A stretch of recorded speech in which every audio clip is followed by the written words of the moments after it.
Merlin is perhaps the most famous wizard in the world. Most famously, he was the advisor and mentor to King Arthur, but he also has a long history before he even met King Arthur. But was he a historical figure, and are any of the stories true?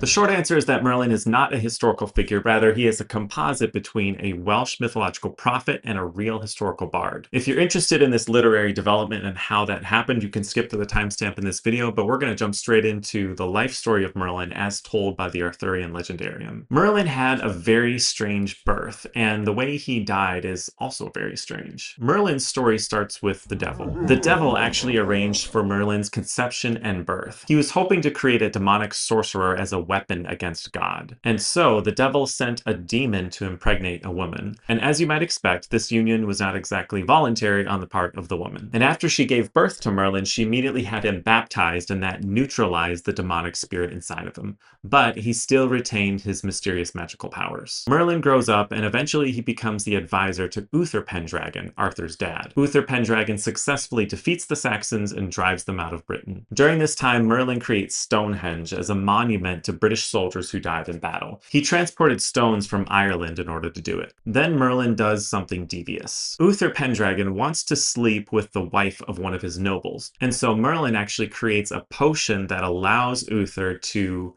look like his noble so that he can go and sleep with the guy's wife. And she thinks it's her husband, of course, and in reality it's Uther. And then she becomes pregnant with Arthur through this union. Anyway, the betrayal is discovered, Uther is killed, everything falls into chaos, the Saxons invade, and Britain is once again under the tyranny of the Saxons. But when Arthur is born, Merlin actually takes him and gives him to Sir Ector to be his adoptive father. Then Merlin creates the sword in the stone and puts it in the center of London. The plaque below the stone reads, "Whosoever pulls this sword from this stone and anvil is the rightful king of Britain." And so many British people try and many British people fail. Years later, Arthur grows up and he miraculously pulls the sword from the stone and becomes king of Britain, and that's the famous story that we all know. So then Arthur becomes king, he defeats the Saxons, and establishes the Knights of the Round Table. The sword in the stone breaks in battle, and Arthur receives Excalibur from the Lady of the Lake. Now we get to how Merlin died, and it's almost as weird as how he was born. So Merlin had a crush, and it's actually the Lady of the Lake, or at least it's the woman who became the Lady of the Lake. Anyway, the story starts with Merlin meeting a random British woman,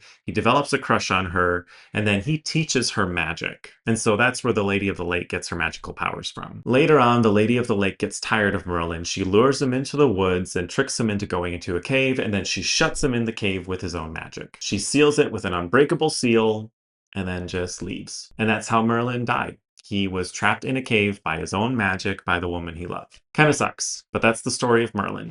Let's get into the literary development and see how we got from a real historical bard to this legendary figure of Merlin. As I said, Merlin is not a historical figure. He is a composite figure of a Welsh mythological prophet and a real historical bard. The guy who did this combining was Geoffrey of Monmouth, who wrote the History of the Kings of Britain. He was supposedly writing a history of Britain, but he took a lot of liberties, and we just can't trust the book's historical accuracy at all. However, the book is really important because it gave us the first recognizable legend of King Arthur. He was crowned at a young age, he had the sword Excalibur, named Caliburn at the time, had the knights Sir Kay and Sir Gawain, fought the Saxons, fought the Romans, married Guinevere, betrayed by his nephew Mordred. He was fatally wounded at the Battle of Camlan and transported to the Isle of Avalon for healing. And so Geoffrey of Monmouth gave us that first recognizable arc of King Arthur's life. And that's where the legendarium of King Arthur started, and then that story exploded, and then over the next 300 years, people wrote many, many stories, and then Sir Thomas Malory condensed it all into Le Morte d'Arthur, and that's the gold standard of Arthurian legends. But that's a video for another time. Back to Merlin. In the same way that Geoffrey of Monmouth gave us the first recognizable legend of King Arthur, he also gave us the first recognizable legend of Merlin. So Merlin the Wizard, as we know him today, is a composite figure between a Welsh mythological prophet named Taliesin and a real historical bard named Merlin. You can see some of the similarities here. Taliesin had a strange supernatural conception and birth. He was a prophetic child prodigy and a shapeshifter. Merlin was a kingly advisor. He saw visions of Britain's future, and he talked to trees, animals, and spirits.